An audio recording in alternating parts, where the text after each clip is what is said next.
क्षीण प्राण दीन प्राण दीन भारतीय जन के प्राण मान दान गैद मानवेंद्र स्वामी क्षीण प्राण दीन प्राण दीन भारतीय जन के प्राण मान दान गैद मानवेंद्र स्वामी क्षीण प्राण दीन प्राण दीन भारतीय जन के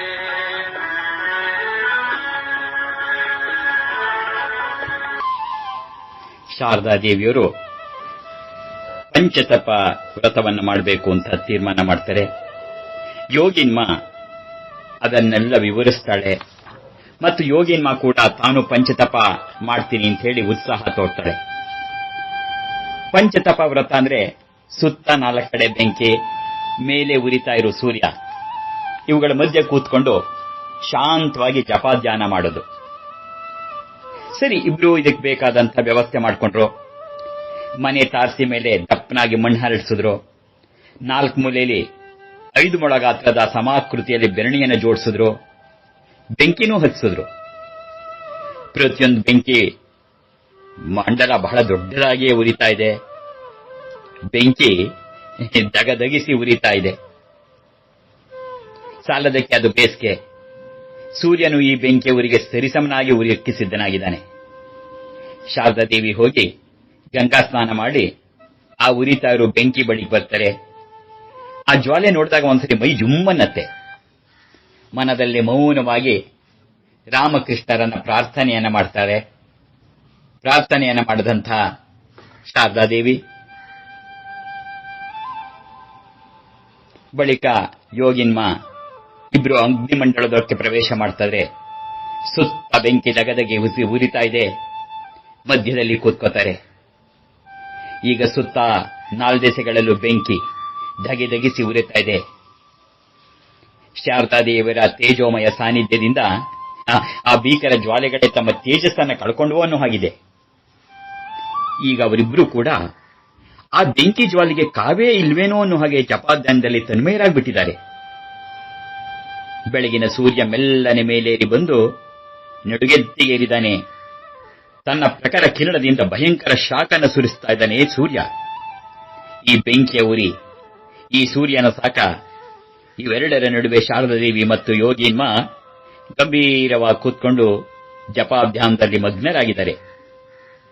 ಊಟದ ಮಾತಿರ್ಲಿ, ಒಂದಿಷ್ಟು ನೀರನ್ನು ಕುಡಿಯೋಕೆ ಆ ಉರಿ ಮಧ್ಯೆ ಕುಳಿತು ಸಾಧ್ಯ ಇಲ್ಲ.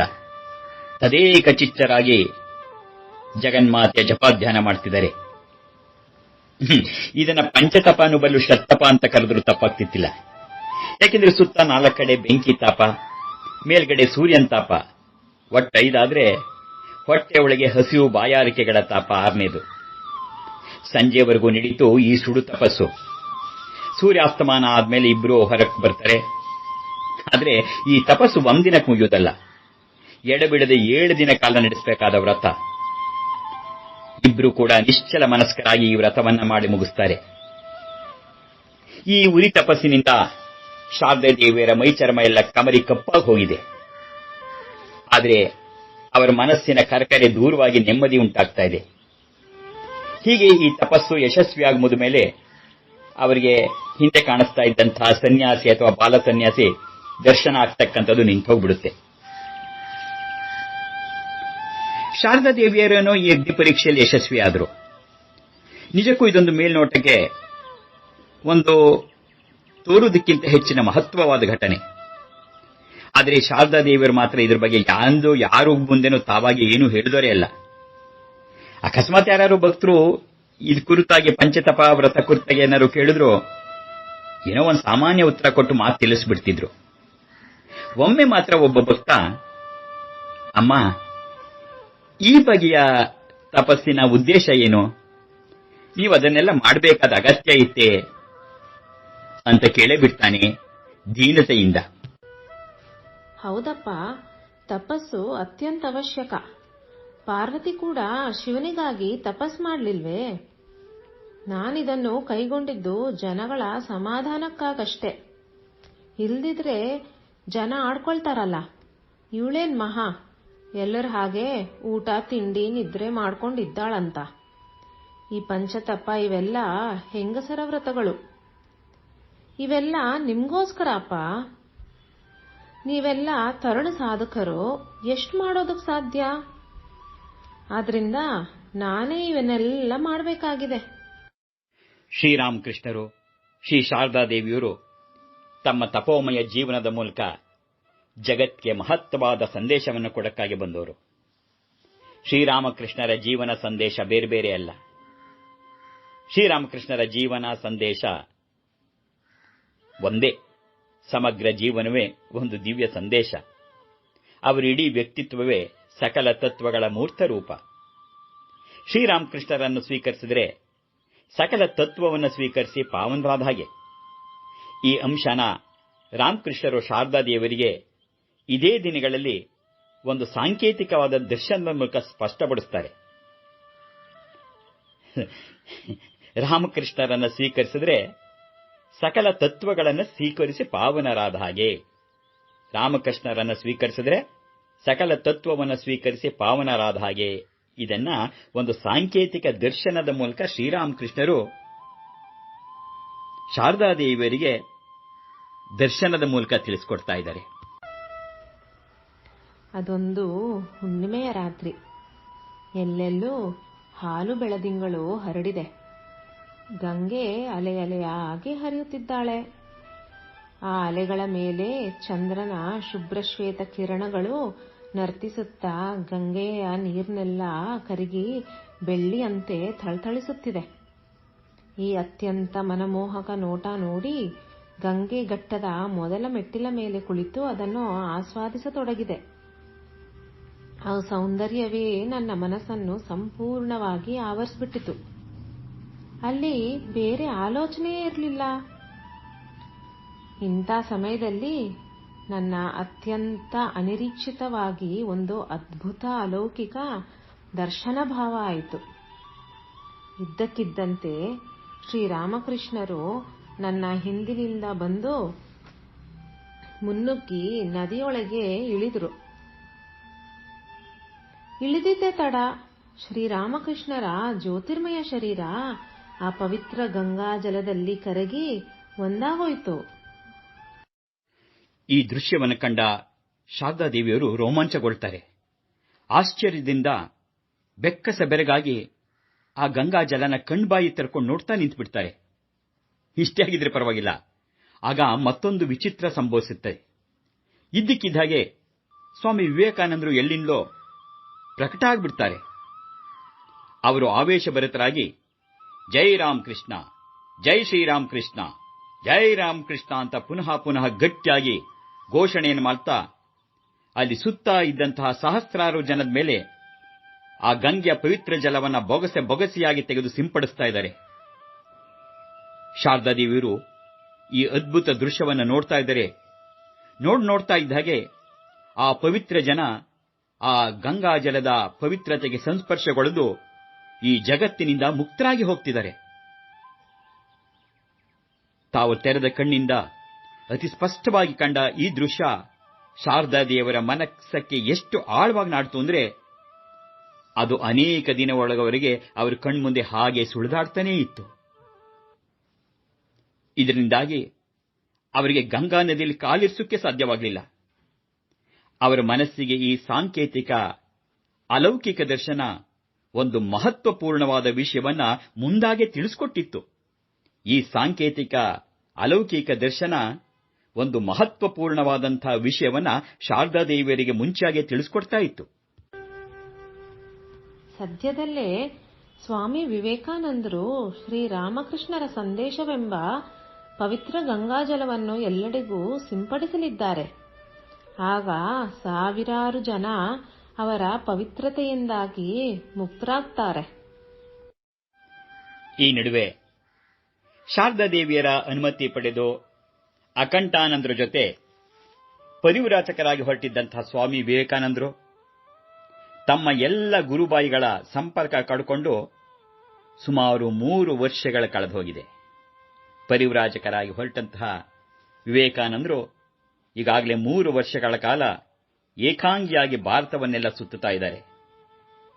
ತಮ್ಮ ಜೀವನದ ಉದ್ದೇಶ ಏನು, ಅದನ್ನು ಸಾಧಿಸತಕ್ಕಂಥ ಪರಿ ಯಾವುದು, ಈ ಬಗ್ಗೆ ಮತ್ತೆ ಮತ್ತೆ ಗಾಢವಾಗಿ ಆಲೋಚಿಸಿ ಅದಕ್ಕೆ ಉತ್ತರವನ್ನು ಕೂಡ ಕಂಡುಕೊಂಡಿದ್ರು. ಮುಂದಿನ ತಮ್ಮೆಲ್ಲ ಚಟುವಟಿಕೆಗಳಿಗೂ ಕೇಂದ್ರವಾಗಿರ್ತಕ್ಕಂಥ ಮಠವೊಂದನ್ನು ಶ್ರೀರಾಮಕೃಷ್ಣರ ಹೆಸರಲ್ಲಿ ಸ್ಥಾಪಿಸಬೇಕು. ಇದಕ್ಕೆ ಮೊದಲು ಭೋಗದ ತೌರವರಾದಂತಹ ದೂರದ ಅಮೆರಿಕಕ್ಕೆ ಹೋಗಿ ಅಲ್ಲಿ ಸನಾತನ ಧರ್ಮದ ಸಾರವನ್ನು ಸಾರಬೇಕು, ತಮ್ಮ ಗುರುದೇವನ ಬೋಧನೆಗಳನ್ನು ಬಿತ್ತರಿಸಬೇಕು, ತನ್ಮೂಲಕ ಭಾರತದ ತಮ್ಮ ಕಾರ್ಯೋದ್ದೇಶಕ್ಕಾಗಿ ಧನಸಂಗ್ರಹ ಮಾಡಬೇಕು. ಈ ತೀರ್ಮಾನಕ್ಕೆ ಬಂದಿದ್ದಾರೆ ಸ್ವಾಮಿ ವಿವೇಕಾನಂದ. ಅದೇ ವರ್ಷ ಅಂದರೆ 1893 ಸೆಪ್ಟೆಂಬರ್ನಲ್ಲಿ ಅಮೆರಿಕದಲ್ಲಿ ವಿಶ್ವಧರ್ಮ ಸಮ್ಮೇಳನ ನಡೀತಾ ಇದೆ. ಅದರಲ್ಲಿ ತಾವು ಪಾಲ್ಗೊಳ್ಳಬೇಕು ಅಂತ ಸ್ವಾಮೀಜಿ ನಿರ್ಧಾರ ಮಾಡಿದ್ದಾರೆ. ಅವರ ಅನುಯಾಯಿಗಳಾಗಿದ್ದಂಥ ಭಾರತದಿಂದ ಎಲ್ಲೆಡೆಯ 106 ಜನ ಯುವಕರು, ಅಧಿಕಾರಿಗಳು, ಕೆಲವು ಸಂಸ್ಥಾನಗಳ ರಾಜರು ಕೂಡ ಅವರ ಈ ನಿರ್ಧಾರಕ್ಕೆ ಬೆಂಬಲವಾಗಿ ನಿಂತ್ಕೋತಾರೆ. ಸ್ವಯಂ ಶ್ರೀರಾಮಕೃಷ್ಣರು ಕೂಡ ತಾವು ಅಮೆರಿಕಕ್ಕೆ ಹೋಗುವುದರ ಪರವಾಗಿ ಇದ್ದಾರೆ ಎಂಬುದನ್ನು ಸ್ವಾಮೀಜಿ ಒಂದು ದರ್ಶನದಲ್ಲಿ ಕಂಡುಕೋತಾರೆ. ಇಷ್ಟೆಲ್ಲ ಆದರೂ ಕೂಡ ಸ್ವಾಮಿ ವಿವೇಕಾನಂದರ ಮನಸ್ಸಲ್ಲಿ ಸ್ವಲ್ಪ ಅಳಗಿ ಇದ್ದೇ ಇತ್ತು. ನಾ ಕೈಗೊಂಡಿರ್ತಕ್ಕಂಥ ಈ ದಿಟ್ಟತನದ ಸಂಪ್ರದಾಯ ವಿರುದ್ಧವಾದ ತೀರ್ಮಾನ ಸರಿಯಾದ್ದೇ?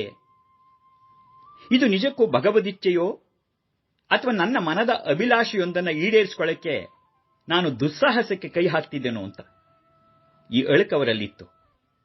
ನಾ ಕೈಗೊಂಡಿರ್ತಕ್ಕಂಥ ಈ ದಿಟ್ಟ ನಿರ್ಧಾರ, ಅಮೆರಿಕಕ್ಕೆ ಹೋಗಿ ವಿಶ್ವಧರ್ಮ ಸಮ್ಮೇಳನದಲ್ಲಿ ಭಾಗವಹಿಸಬೇಕು ಅನ್ನೋದು ಸಂಪ್ರದಾಯದ ವಿರುದ್ಧವಾದ ತೀರ್ಮಾನ.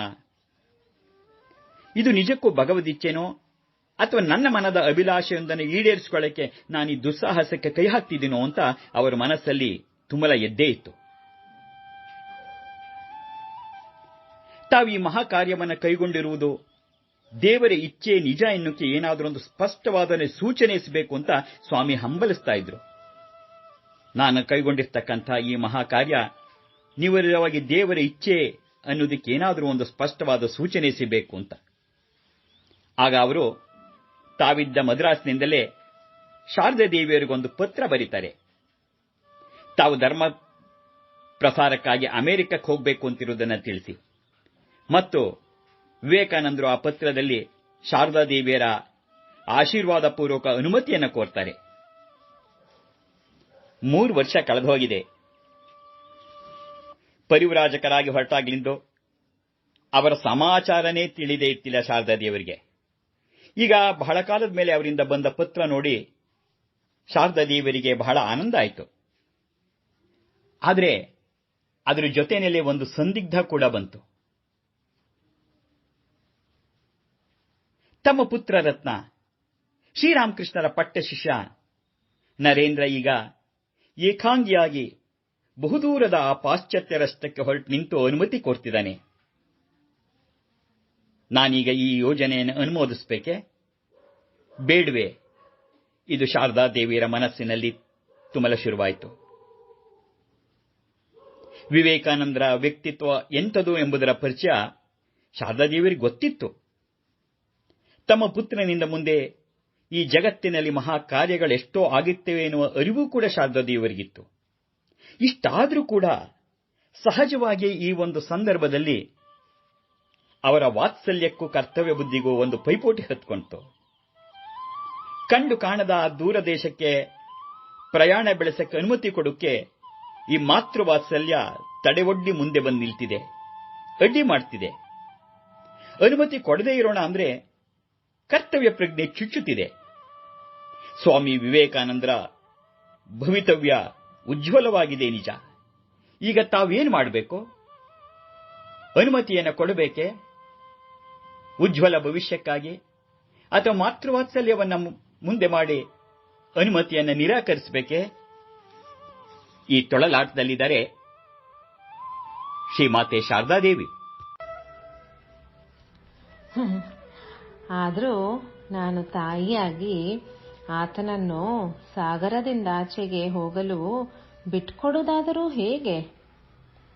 ಹೀಗೆ ಮಾತೃವಾತ್ಸಲ್ಯಕ್ಕೂ ಕರ್ತವ್ಯ ಪ್ರಜ್ಞೆಗೂ ತಿಕ್ಕಾಟವಾಗಿ ನನ್ನ ಮನಸ್ಸು ಇಬ್ಬಂದಿಯಲ್ಲಿ ಸಿಕ್ಕಿ ಕಾತರದಿಂದ ತುಯ್ದಾಡುತ್ತಿತ್ತು.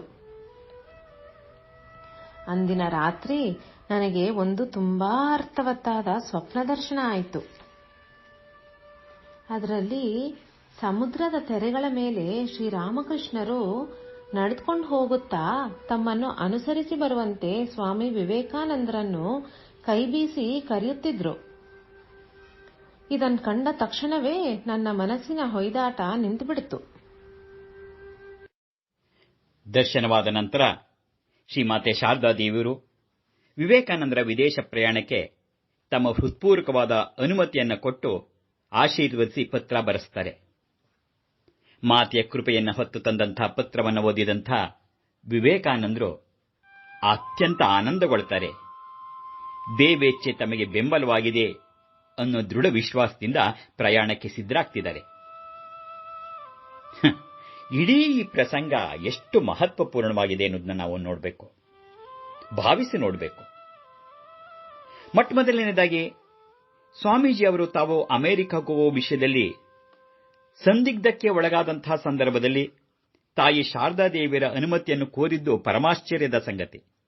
ಯಾಕೆಂದರೆ ಸ್ವಯಂ ಸ್ವಾಮೀಜಿ ವಿವೇಕಾನಂದರೇ ಪಾಂಡಿತ್ಯ ಎಂಥದು, ಲೋಕಜ್ಞಾನ ಎಂಥದು, ವಿವೇಕ ಹಾಗೂ ಯುಕ್ತಾಯುಕ್ತ ಪ್ರಜ್ಞೆ ಎಂಥದು, ಅಲ್ಲದೆ ಅವರು ಆಧ್ಯಾತ್ಮಿಕ ಶಕ್ತಿ ಏನು, ಇದೇನು ಸಾಮಾನ್ಯನೇ? ಅವರಿಗೆ ಎಷ್ಟೋ ಜನ ರಾಜರುಗಳ ಜನಸಮೂಹದ ಬೆಂಬಲ ಇತ್ತು. ಇಷ್ಟೆಲ್ಲ ಇದ್ರೂ ಅವರು ಕೊಂಡುಕೊಂಡಿರೋ ನಿರ್ಧಾರ ಸರಿಯೇ ತಪ್ಪೇ ಅಂತ ಸಂದೇಹ ಕಾಡಿದಾಗ ದೂರದ ಕತ್ಕಲ್ತದಲ್ಲಿರ್ತಕ್ಕಂಥ ಶಾರದೆ ದೇವಿಯರಿಗೆ ಪತ್ರ ಬರೆದು ಅವರ ಅಭಿಪ್ರಾಯ ಕೇಳ್ತಾ ಇದ್ದಾರೆ, ಆಶೀರ್ವಾದ ಕೇಳ್ತಿದ್ದಾರೆ. ಶಾರದಾ ದೇವಿಯರೇನೋ ಹೆಚ್ಚು ಕಡಿಮೆ ಅನಕ್ಷರಸ್ಥರು ಅಂತಲೇ ಹೇಳಬೇಕು.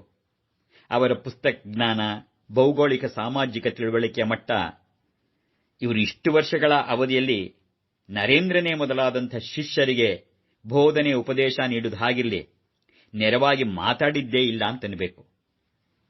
ಶಾರದಾದೇವಿಯರು ದಕ್ಷಿಣೇಶ್ವರದಲ್ಲಿರುವವರೆಗಂತೂ ಪೂರ್ತಿ ತೆರೆಮನೆಯಲ್ಲೇ ಇದ್ದರು. ಅದರಿಂದ ಅವರ ಮಹಿಮೆಯನ್ನ ಸ್ವಲ್ಪವಾದರೂ ಕಂಡುಕೊಂಡಿದ್ದವರು ಬಹಳ ಅಪರೂಪ. ಹಾಗಿದ್ರೂ ಕೂಡ ಶ್ರೀರಾಮಕೃಷ್ಣರ ಶಿಷ್ಯಾಗ್ರಣಿ ಸ್ವಾಮಿ ವಿವೇಕಾನಂದ ತಮ್ಮ ಅಸಾಧಾರಣ ಅಂತರ್ದೃಷ್ಟಿಯಿಂದ, ವಿವೇಕದಿಂದ ಮತ್ತು ರಾಮಕೃಷ್ಣರು ಕೊಟ್ಟಿರಬಹುದಾದ ಕೆಲವೇ ಮಾತುಗಳ ಸೂಚನೆಯಿಂದ ಶಾರದಾದೇವಿಯರ ಮಹಾತ್ಮ್ಯವನ್ನು ಕಂಡುಕೊಂಡ್ಬಿಟ್ಟಿದ್ದಾರೆ ವಿವೇಕಾನಂದ. ತಮ್ಮೆಲ್ಲರ ಪಾಲಿನ ಪ್ರತ್ಯಕ್ಷ ದೇವಿ ಅಂತ ದೃಢ ಶ್ರದ್ಧೆ ತಾಳಿದರೆ ವಿವೇಕಾನಂದ. ಈಗ ತಮಗೆ ಬಂದಿರತಕ್ಕಂಥ ತುಂಬಾ ಸೂಕ್ಷ್ಮವಾದ, ಕ್ಲಿಷ್ಟವಾದ ಈ ಸಮಸ್ಯೆಯನ್ನು ಪರಿಹರಿಸಕ್ಕೆ ಅವರೊಬ್ಬರೇ ಅಂತ ನಿಶ್ಚಯಿಸಿ ಅವರು ಮರೆ ಹೊಕ್ಕಿದ್ದಾರೆ. ಇದು ಬಹಳ ಅದ್ಭುತವಾದಂಥ ಸಂಗತಿ. ಈ ಎರಡಕ್ಕಿಂತಲೂ ಆಶ್ಚರ್ಯದ ಮತ್ತು ಅದ್ಭುತವಾದ ಅಂಶ ಅಂದರೆ ಶಾರದಾದೇವಿಯರು ಸೂಕ್ತ ಉತ್ತರ ನೀಡಿ ಸ್ವಾಮೀಜಿಯವರ ಸಂದಿಗ್ಧತೆಯನ್ನು ಹೋಗಲಾಡಿಸ ಮಾಡಿದ್ದು. ಯಾಕೆಂದರೆ ಇದನ್ನು ನಾವು ಆಳವಾಗಿ ಯೋಚನೆ ಮಾಡಿದಾಗ ಶಾರದಾದೇವಿಯರ ಬಾಲ್ಯದ ಹಿನ್ನೆಲೆ, ಲಜ್ಜಾ ಸ್ವಭಾವ, ಅವರು ಹೆಚ್ಚಾಗಿದ್ದಂಥ ಗ್ರಾಮೀಣ ಪರಿಸರ, ಅವರ ಸಹವರ್ತಿಗಳಿಗೂ ಕೂಡ ಅಷ್ಟಾಗಿ ಸುರಕ್ಷಿತ ಇಲ್ಲದೇ ಇದ್ದು, ಸುಶಿಕ್ತರಾಗಿತ್ತಿಲ್ಲ. ಈ ಅಂಶವೆಲ್ಲ ಗಮನಿಸಿದಾಗ ಸ್ವಾಮಿ ವಿವೇಕಾನಂದರು ಅಮೆರಿಕಕ್ಕೆ ಹೋಗಬಹುದೇ ಬೇಡವೇ ಅಂತ ಕಷ್ಟದ ಪ್ರಶ್ನೆಗೆ ಅವರು ಒಂದು ಸ್ಪಷ್ಟವಾದ ಉತ್ತರ ಕೊಟ್ಟಿದ್ದು ನಿಜವಾಗ್ಲೂ ಆಶ್ಚರ್ಯ. ಹೋಗು, ಅದೇ ಶ್ರೀರಾಮಕೃಷ್ಣರ ಇಚ್ಛೆ ಅಂತ ಉತ್ತರ ನೀಡಿದ್ದು ಮತ್ತೂ ವಿಶೇಷ. ಯಾಕೆಂದ್ರೆ ತಮಗೆ ಅತ್ಯಂತ ಪ್ರೀತಿಪಾತ್ರನಾದ ಈ ತ್ಯಾಗಿ ಪುತ್ರನನ್ನ ಕಂಡರಿಯದ ಕೇಳರಿಯದ ದೇಶಕ್ಕೆ ಕಳಿಸಿಕೊಡ್ತಕ್ಕಂಥ ನಿರ್ಧಾರ ಮಾಡಬೇಕಾದ್ರೆ ಶ್ರೀರಾಮಕೃಷ್ಣರನ್ನ ಕಂಡ ಅವರ ದರ್ಶನಾನುಭವ ಎಷ್ಟು ಗಾಢವಾಗಿರಬೇಕು ಅನ್ನೋದನ್ನು ನಾವು ಯೋಚನೆ ಮಾಡಬೇಕು. ಶಾರದಾದೇವಿಯರ ಅಂತರ್ದೃಷ್ಟಿ ಎಷ್ಟು ನಿಶ್ಚಳವಾಗಿರಬೇಕು. ಅವರಲ್ಲಿ ಈ ಬಗೆಯ ದಿವ್ಯ ಗುಣಗಳು ಇಲ್ಲದೆ ಹೋಗಿದ್ರೆ ಸಾಮಾನ್ಯ ಸ್ತ್ರೀ ಅಂತ ಹೇಳ್ಬಿಡ್ತಿದ್ರು, ಬೇಡಪ್ಪ ಮಗು, ಸುಮ್ಮನೆ ಇಲ್ಲ ತೊಂದರೆ ಯಾಕೆ ತಗೋತಿ ಅಂತ. ಶಾರದಾದೇವಿಯರ ಆಶೀರ್ವಾದ ಹೊತ್ತು ಅಮೆರಿಕಕ್ಕೆ ಹೋದಂತಹ ಸ್ವಾಮೀಜಿ ಅಲ್ಲಿ ಎಂಥ ದಿಗ್ವಿಜಯ ಸಾಧಿಸಿದ್ರು, ಜಗದ್ವಿಖ್ಯಾತರಾದರು. ಆಧ್ಯಾತ್ಮಿಕ ಸಿಂಹಾಸನವನ್ನೇರಿದ್ರು, ಭಾರತದಲ್ಲಿ ತಮ್ಮ ಕಾರ್ಯಗಳನ್ನು ಹೇಗೆ ಸಾಧಿಸಿದ್ರು, ಅವೆಲ್ಲವೂ ಕೂಡ ನಮಗೆಲ್ಲ ಗೊತ್ತಾಗಿರುವ ಜನಜನಿತವಾದಂಥ ಸಂಗತಿ.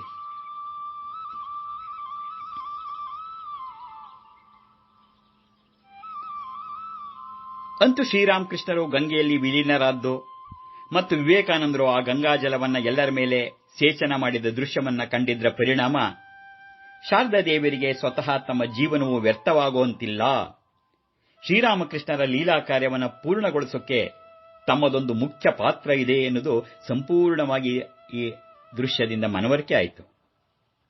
ಅದರಿಂದ ಅವರು ತುಂಬಾ ಸೂಕ್ಷ್ಮ ಜವಾಬ್ದಾರಿಯನ್ನು, ಆಧ್ಯಾತ್ಮಿಕ ಕ್ಷೇತ್ರದಲ್ಲಿ ತಮ್ಮ ಕರ್ತವ್ಯವನ್ನು ನಿರ್ವಹಿಸಕ್ಕೆ ಮುಂದಾಗ್ತಾ ಇದ್ದಾರೆ ಶಾರದಾದೇವಿ.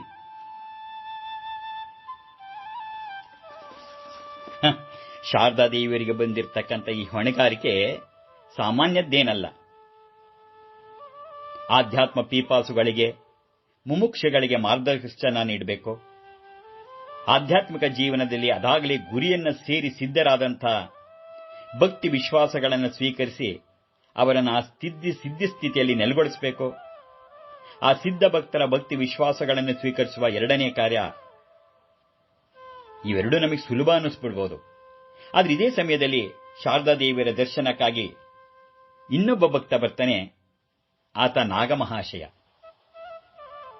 ಆ ನಾಗಮಹಾಶಯರ ಭಕ್ತಿ ಶ್ರದ್ಧೆಗಳನ್ನು ನೋಡಿದ್ರೆ ನಿಜಕ್ಕೂ ಎಷ್ಟು ಕಷ್ಟ, ಸಿದ್ಧ ಭಕ್ತರ ಭಕ್ತಿ ವಿಶ್ವಾಸವನ್ನು ಸ್ವೀಕರಿಸೋದು ಎಷ್ಟು ಕಷ್ಟ ಅನ್ನೋದು ಈಗ ಮನವರಿಕೆ ಆಗುತ್ತೆ. ನಮ್ಗನ್ನಿಸ್ಬಿಡ್ಬೋದು, ಪಿಪಾಸುಗಳಿಗೆ, ಆಧ್ಯಾತ್ಮಿಕ ಪಿಪಾಸುಗಳಿಗೆ, ಮುಮುಕ್ಷಗಳಿಗೆ ಮಾರ್ಗದರ್ಶನ ನೀಡಿಬಿಡ್ಬೋದು. ಆದರೆ ಆಧ್ಯಾತ್ಮಿಕ ಜೀವನದಲ್ಲಿ ಆಗಲೇ ಗುರಿಯನ್ನು ಸೇರಿ ಸಿದ್ಧರಾದಂಥ ಅವರ ಭಕ್ತಿ ವಿಶ್ವಾಸಗಳನ್ನು ಸ್ವೀಕರಿಸೋದು ಅದೆಷ್ಟು ಕಷ್ಟ ಅನ್ನೋದು ನಮಗೆ ಈಗ ನಾಗಮಹಾಶಯರು ಬಂದಾಗ ಗೊತ್ತಾಗ್ತಾ ಇದೆ.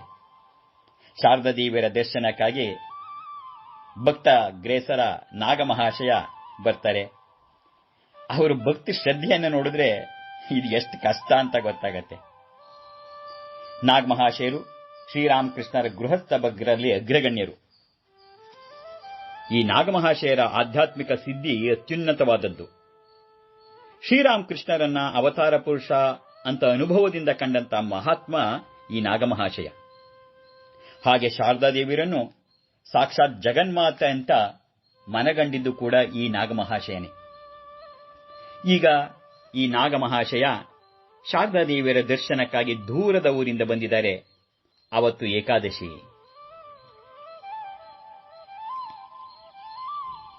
ಅದರಿಂದ ಶಾರದಾದೇವಿಯರು ಅಡುಗೆ ಮಾಡಿಲ್ಲ, ಕಿಂಚಿತ್ ಫಲಹಾರದ ವ್ಯವಸ್ಥೆ ಮಾಡಿಕೊಂಡಿದ್ದಾರೆ ಅಷ್ಟೇ.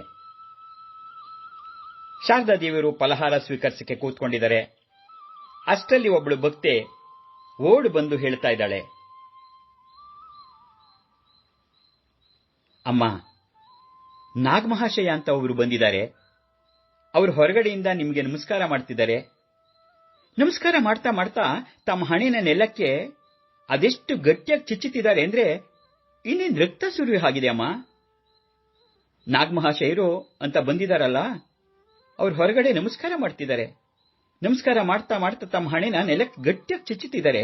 ಇನ್ನೇನು ರಕ್ತ ಸುರಿಯೋ ಹಾಗಿದೆ.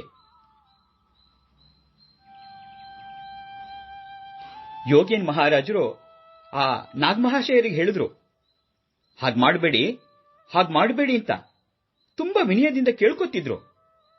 ಆದರೆ ಉತ್ತರವೇ ಇಲ್ಲ ಅಮ್ಮ.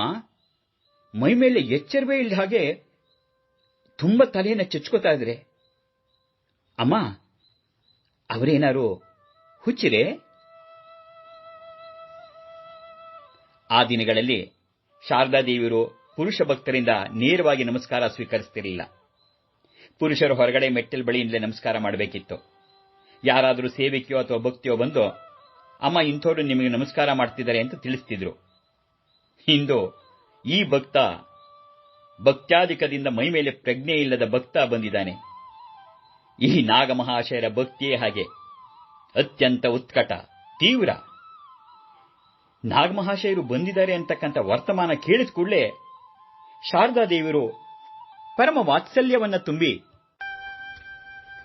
ನೋಡು, ಅವರನ್ನು ಈಗಲೇ ಒಳಗೆ ಕರೆತರುವ ಹಾಗೆ ಯೋಗೇನನಿಗೆ ತಿಳಿಸು. ಸ್ವಾಮಿ ಯೋಗಾನಂದರು ನಾಗಮಹಾಶಯರ ಕೈ ಹಿಡ್ಕೊಂಡು ಮೆಲ್ಲಗೆ ಶಾರದಾದೇವಿಯರ ಸನ್ನಿಧಾನಕ್ಕೆ ಕರೆತರ್ತಿದ್ದಾರೆ. ಶಾರದಾದೇವಿಯರು ನೋಡ್ತಾರೆ, ನಾಗಮಹಾಶಯರು ಅಸ್ಥಿರ ಹೆಜ್ಜೆಗಳನ್ನಿಡ್ತಾ ಬರ್ತಿದ್ದಾರೆ. ಅವರ ಹಣೆ ಊದ್ಕೊಂಡಿದೆ, ಕಣ್ಣಲ್ಲಿ ನೀರು ತುಂಬಿಕೊಂಡಿದೆ. ಅವರಿಗೆ ಶಾರದಾದೇವಿಯರ ದರ್ಶನ ಮಾಡೋಕ್ಕೂ ಸಾಧ್ಯ ಆಗ್ತಿಲ್ಲ. ಆ ಭಕ್ತಿ ಭಾವವನ್ನು ಕಂಡಂತ ಶಾರದಾದೇವಿಯರಿಗೆ ತಡ್ಕೊಳಕ್ಕಾಗ್ಲಿಲ್ಲ. ಅವರ ಹೃದಯ ಕರಗ್ತು. ತಮ್ಮ ಸ್ವಭಾವ ಸಹಜವಾದ ಲಜ್ಜೆಯನ್ನು ಬದಿಗೊತ್ತಿ ನಾಗಮಹಾಶಯರ ಕೈ ಹಿಡ್ಕೊಂಡು ತಮ್ಮ ಪಕ್ಕದಲ್ಲೇ ಕೂರಿಸ್ಕೋತಾರೆ. ನಾಗಮಹಾಶಯರು ಮಾತ್ರ ಅದೇ ಉತ್ಕಟ ಭಾವದಿಂದ, ಅಮ್ಮ ಅಮ್ಮ ಅಮ್ಮ ಅಮ್ಮ ಅಮ್ಮ ಅಮ್ಮ ಅಂತ ಶಾರದಾದೇವಿಯರ ಪಾದಗಳನ್ನ ತಮ್ಮ 2 ಕೈಗಳಿಂದ ಹಿಡ್ಕೊಂಡು ಕೂತ್ಬಿಟ್ಟಿದ್ದಾರೆ. ಅವರು ಕೂಗು ರೀತಿ ನೋಡಿದ್ರೆ ಉನ್ಮಾದಗೊಂಡವರ ಹಾಗಿತ್ತು. ಆದರೆ ಉಳಿದಂತೆ ಅವರ ವರ್ತನೆಯಲ್ಲಿ ಯಾವುದೇ ಅತಿರೇಕ ಇರಲಿಲ್ಲ. ಅವರು ತುಂಬಾ ಶಾಂತವಾಗಿದ್ರು. ಶಾರದಾದೇವಿಯರು ನಾಗಮಹಾಶಯರ ಕಣ್ಣೀರನ್ನ ತಮ್ಮ ಕೈಯಾರೆ ಒರೆಸ್ತಾರೆ. ತಮ್ಮ ಫಲಹಾರಕ್ಕಾಗಿ ಇಟ್ಟುಕೊಂಡಿದ್ದ ಹಣ್ಣಲ್ಲಿ ತಾವು ಸ್ವಲ್ಪ ತಿಂದು ತಮ್ಮ ಕೈಯಿಂದಲೇ ನಾಗಮಹಾಶಯರ ಬಾಯಿಗೂ ಸ್ವಲ್ಪ ಹಾಕ್ತಾರೆ. ಆದರೆ ನಾಗಮಹಾಶಯರ ಮನಸ್ಸು ಸಂಪೂರ್ಣ ಅಂತರ್ಮುಖವಾಗಿತ್ತು. ಅವರಿಗೆ ಹಣ್ಣು ತಿನ್ನಕ್ಕೆ ಸಾಧ್ಯವೇ ಆಗ್ತಿರಲಿಲ್ಲ. ಆದರೆ ಅವರು ಮೊದಲಿನ ಹಾಗೆ ಅಮ್ಮ ಅಮ್ಮ ಅಮ್ಮ ಅಮ್ಮ ಅಮ್ಮ ಅಮ್ಮ ಅಮ್ಮ ಅಂತಾನೇ ಇದ್ದಾರೆ. ಆಗ ಸುತ್ತ ಇದ್ದ ಭಕ್ತಿಯರು, ಅಮ್ಮ, ಹೀಗೆ ಆದ್ರೆ ನಿಮ್ ಫಲಹಾರ ಸಾಕಾಗುಲ್ಲ, ಸಾಧ್ಯವಾಗುಲ್ಲ ಇವತ್ತು. ಅವ್ರನ್ನ ಸ್ವಲ್ಪ ಆ ಕಡೆ ಕರ್ಕೊಂಡು ಹೋಗೋ ಹಾಗೆ ಯೋಗೇನ್ ಮಹಾರಾಜರಿಗೆ ಹೇಳೋಣವೇನೋ. ಆಗ ಶಾರದಾದೇವಿಯರು ಹೇಳ್ತಾರೆ, ಇರ್ಲಿ ಬಿಡಿ, ಅವ್ರು ಸ್ವಲ್ಪ ಶಾಂತರಾಗ್ಲಿ. ಈಗ ಶ್ರೀಮತೆ ಶಾರದಾದೇವಿಯರು ನಾಗಮಹಾಶಯರ ತಲೆಯನ್ನ ತಮ್ಮ ಕೈಯಿಂದ ನೇವರಿಸ್ತಾ ಅವರ ಕಿವಿಯಲ್ಲಿ ಶ್ರೀರಾಮಕೃಷ್ಣರ ನಾಮೋಚ್ಚರಣೆ ಮಾಡ್ತಿದ್ದಾರೆ. ಸುಮಾರು 100 ವರ್ಷಗಳ ಹಿಂದಿನ ಘಟನೆ ಇದು. ಸ್ತ್ರೀ ಪುರುಷರ ಅಂತರ ತುಂಬಾ ಹೆಚ್ಚಿದ್ದ ಕಾಲ. ಲಜ್ಜಾವತಿಯಾದಂತಹ ಶಾರದಾದೇವಿ ನಾಗಮಹಾಶಯರ ಕೈ ಹಿಡ್ಕೊಂಬಂದು ತಮ್ಮ ಬಳಿ ಕೂರಿಸ್ಕೋತಾರೆ. ಅವರಿಗೆ ತಮ್ಮ ಕೈಯಿಂದ ಹಣ್ಣನ್ನ ತಿನ್ನಿಸ್ತಿದ್ದಾರೆ ಮತ್ತು ತಮ್ಮ ಸ್ವಹಸ್ತದಿಂದ ಅವರ ತಲೆಯನ್ನ ನೇವರಿಸ್ತಾ ಇದ್ದಾರೆ. ತಾಯಿ ಮಕ್ಕಳ ಸಂಬಂಧ ಎಲ್ಲವನ್ನ ಮೀರಿರತ್ತೆ ಎನ್ನುವುದನ್ನು ಜಗತ್ತಿಗೆ ಸಾರ್ತಾ ಇದ್ದಾರೆ. ಪುರುಷ ಸ್ತ್ರೀ ಸಂಬಂಧಗಳು ಕೇವಲ ವಿಕಾರ ರೂಪದಲ್ಲೇ ಇರಬೇಕಾದ ಅವಶ್ಯಕತೆ ಏನಿಲ್ಲ. ಆ ಒಂದು ನಿರ್ಮಲವಾದಂಥ, ಶುದ್ಧವಾದಂಥ, ಪವಿತ್ರವಾದಂಥ ಮಾತೃತ್ವದ ಪ್ರೇಮ ಎಲ್ಲವನ್ನ ಮೀರಿ ನಿಂತದ್ದು. ಅದನ್ನೇ ದೈವಿಕ ಪ್ರೇಮ ಅಂತ ಕರೆಯೋದು. ಅಂತಹ ದೈವಿಕ ಪ್ರೇಮವನ್ನ ನಾಗಮಹಾಶಯರಿಗೆ ನೀಡ್ತಾ ಇದ್ದಾರೆ ಶ್ರೀಮಾತೆ ಶಾರದಾದೇವಿ. ಈಗ ಶಾರದಾದೇವಿಯರು ನಾಗಮಹಾಶಯರ ತಲೆಯನ್ನ ಸವರ್ತಾ ಅವರ ಕಿವಿನಲ್ಲಿ ರಾಮಕೃಷ್ಣರ ನಾಮೋಚ್ಚರಣೆ ಮಾಡ್ತಾ ಇದ್ದ ಹಾಗೆ ನಾಗಮಹಾಶಯರು ಸ್ವಲ್ಪ ಶಾಂತವಾಗುವ ಸ್ಥಿತಿಗೆ ಬಂದಿದ್ದಾರೆ. ಈಗ ಶಾರದಾದೇವಿಯರು ತಮ್ಮ ಫಲಹಾರವನ್ನು ಪ್ರಾರಂಭಿಸ್ತಾರೆ. ಮತ್ತೆ ನಾಗಮಹಾಶಯರಿಗೂ ಮಗುವಿಗೆ ತಿನ್ನಿಸುವ ಹಾಗೆ ತಿನ್ನಿಸ್ತಿದ್ದಾರೆ. ತಾಯಿಯ ಮಾತೃ ವಾತ್ಸಲ್ಯವನ್ನು ನೋಡಬೇಕು. ಹಳ್ಳಿಯಿಂದ ಬಂದು ಲಜ್ಜಾಭರಿತರಾದಂಥ ಶಾರದಾದೇವಿ ಆ ಭಕ್ತಿಗೆ ಮಾರು ಹೋಗಿ ನಾಗಮಹಾಶಯರಿಗೆ ಮಗುವಿಗೆ ತಿನ್ನಿಸುವ ಹಾಗೆ ಹಣ್ಣನ್ನು ತಿನ್ನಿಸ್ತಾ ಇದ್ದಾರೆ. ಅಲ್ಲಿದ್ದೋರಿಗೆಲ್ಲ ಇದೊಂದು ಪರಮಾಶ್ಚರ್ಯದ ಸಂಗತಿ. ಇಂಥದೊಂದು ದೃಶ್ಯವನ್ನು ಅವರು ಹಿಂದೆಂದೂ ನೋಡಿರಲಿಲ್ಲ. ಬಹುಶಃ ಮುಂದೆಯೂ ನೋಡಕ್ಕೆ ಸಾಧ್ಯವೇ ಇಲ್ಲ. ಶಾರದಾದೇವಿಯರು ತಮ್ಮ ಸಹಜವಾದ ಲಜ್ಜಾಶೀಲತೆಯನ್ನ ಇಷ್ಟರ ಮಟ್ಟಿಗೆ ಬದಿಗೊತ್ತಿ ತಮ್ಮ ವಾತ್ಸಲ್ಯ ಭಾವವನ್ನು ಮೆರೆಸಕ್ಕೆ ಸಾಧ್ಯ ಅಂತ ಹೇಳಿ ಯಾರಿಗೂ ಊಹಿಸಕ್ಕೆ ಸಾಧ್ಯ ಇರಲಿಲ್ಲ. ಭಕ್ತಿಯ ಪವಿತ್ರ ಪ್ರೇಮದ ಪರಾಕಾಷ್ಠೆಯನ್ನು ವ್ಯಕ್ತಪಡಿಸ್ತಾ ಇದ್ದಾರೆ ಶಾರದಾವದೇವಿ. ಫಲಹಾರ ಮುಗಿದ ಮೇಲೆ ನಾಗಮಹಾಶಯರನ್ನ ಶಾರದಾದೇವಿಯರು ಹಾಗೆ ಕೈ ಹಿಡ್ಕೊಂಡು ಹೊರಗೆ ಕರ್ತಾರೆ. ನಾಗಮಹಾಶಯರು ಒಂದೇ ಸಮನೆ ಹೇಳ್ತಾ ಇದ್ದಾರೆ, ನಾನಲ್ಲ, ನಾನಲ್ಲ, ತಾಯಿ ನೀನು, ತಾಯಿ ನೀನು, ನಾನಲ್ಲ, ನಾನಲ್ಲ, ನೀನು, ನೀನು ತಾಯಿ ನೀನು, ನಾನಲ್ಲ, ನಾನಲ್ಲ, ತಾಯಿ ನೀನು, ನೀನು, ನೀನು. ಆಗ ಶಾರದಾದೇವಿಯವರು, ನೋಡಿ ಎಂಥ ಪರಿಪೂರ್ಣ ಜ್ಞಾನ, ಸಾಕ್ಷಾತ್ ಜಗನ್ಮಾತೆ, ಸಾಕ್ಷಾತ್ ಜಗನ್ಮಾತೆಯ ದಿವ್ಯ ಹಸ್ತದಿಂದ ಪ್ರಸಾದವನ್ನು ಪಡೆದಂಥ ನಾಗಮಹಾಶಯರು ಅತ್ಯಂತ ಆನಂದದಿಂದ ಉನ್ಮತ್ತರಾಗಿ ಹೇಳ್ತಾ ಇದ್ದಾರೆ, ತಂದೆಗಿಂತಲೂ ತಾಯಿಯೇ ದಯಾಳು, ತಂದೆಗಿಂತಲೂ ತಾಯಿಯೇ ದಯಾಳು, ತಂದೆಗಿಂತಲೂ ತಾಯಿಯೇ ದಯಾಳು, ತಂದೆಗಿಂತಲೂ ತಾಯಿಯೇ ದಯಾಳು. ಅಮ್ಮ, ತಂದೆಗಿಂತಲೂ ತಾಯಿಯೇ ದಯಾಳು, ತಾಯಿಯೇ ನಿಜವಾಗಿ ದಯಾಳು.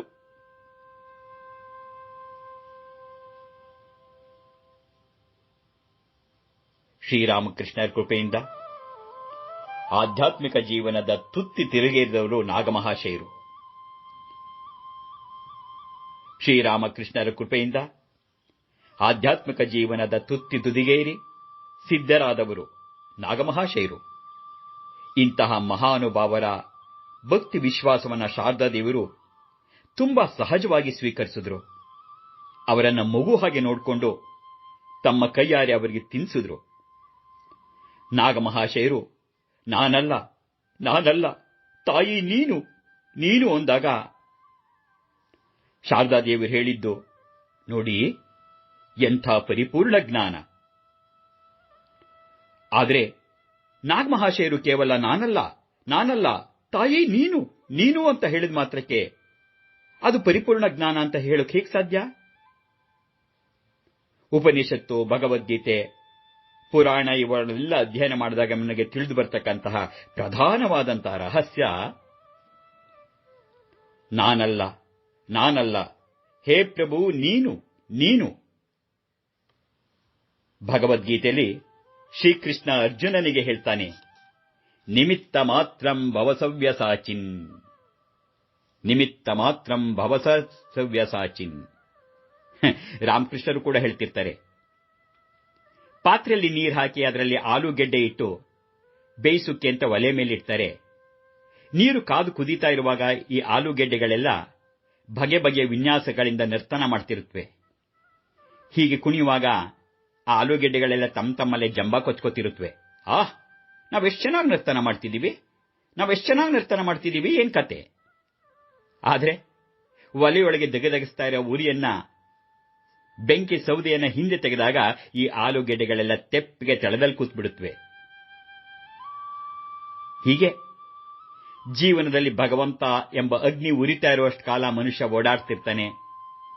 ನಾನು, ನನ್ನದು ಅಂತೆಲ್ಲ ಓಡಾಡ್ತಿರ್ತಾನೆ, ಎದೆ ತಟ್ಕೋತಿರ್ತಾನೆ.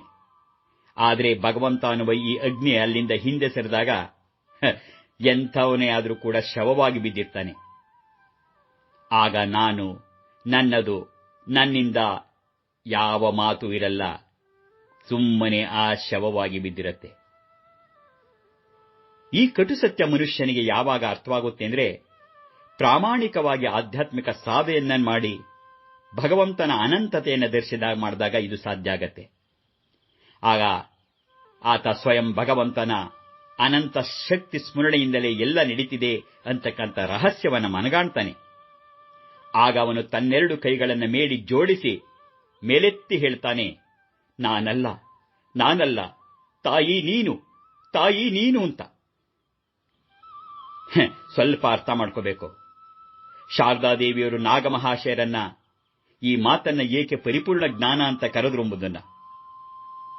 ಆದರೆ ಒಂದನ್ನ ನಾವು ನೋಡ್ಬೇಕಿಲ್ಲಿ, ನಾಗಮಹಾಶಯರಂತವರು ಹೇಳಿದ್ರೆ ಮಾತ್ರ ಅದು ಪರಿಪೂರ್ಣ ಜ್ಞಾನ ಅನ್ಸುತ್ತೆ. ನೀವು ಹೇಳಿದ್ರೆ ಅನ್ಸಲ್ಲ. ಯಾಕೆಂದ್ರೆ ಉಳಿದವರು ಹೇಳಿದ್ರೆ ಅದು ಕೇವಲ ಗಿಣಿಪಾಠ ಆಗತ್ತೆ ಅಷ್ಟೇ.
ಆಧ್ಯಾತ್ಮಿಕ ಧಾರಾವಾಹಿ ಮಹಾಮಾಯಿ ಜೀವನ ಗಂಗಾ ಮುಂದುವರಿಯುತ್ತದೆ.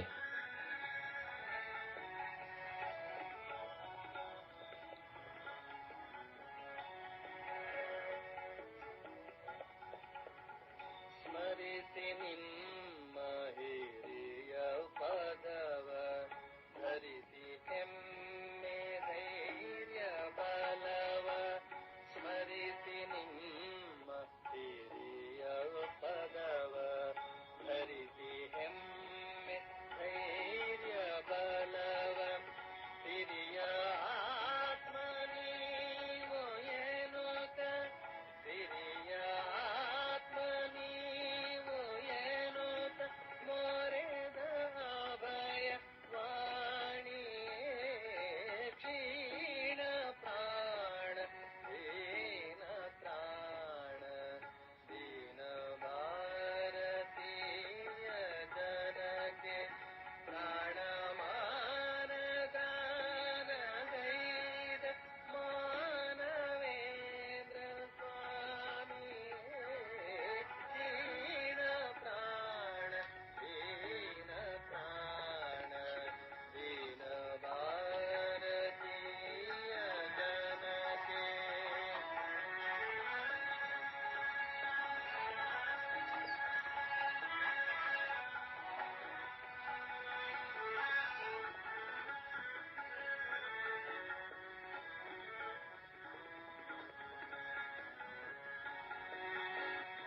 ಓಂ ನಮಃ ಶ್ರೀ ಯತಿರಾಜಾಯ ವಿವೇಕಾನಂದ ಸೂರಯೇ ಸಚ್ಚಿತ್ಸುಖಸ್ವರೂಪಾಯ ಸ್ವಾಮಿನೇ ತಾಪಹಾರಿಣಿ. ಸೇವೆ ನಿಮ್ಮ ನಾಡ ಭಾಗ್ಯವೆಂದು ನಂಬಿ ನಡೆಯೇ ಭೋಗ ಯೋಗ ಸಿದ್ಧವೆಂದ ಭೋಗ ಯೋಗ ಸಿದ್ಧವೆಂದ ಯೋಗಿವರನೆ ವಂದಿಸೇ ಓಂ ನಮಃ ಶ್ರೀ ಯತಿರಾಜಾಯ ವಿವೇಕಾನಂದ ಸೂರಯೇ ಸಚ್ಚಿತ್ಸುಖಸ್ವರೂಪಾಯ ಸ್ವಾಮಿನೇ ತಾಪಹಾರಿಣಿ.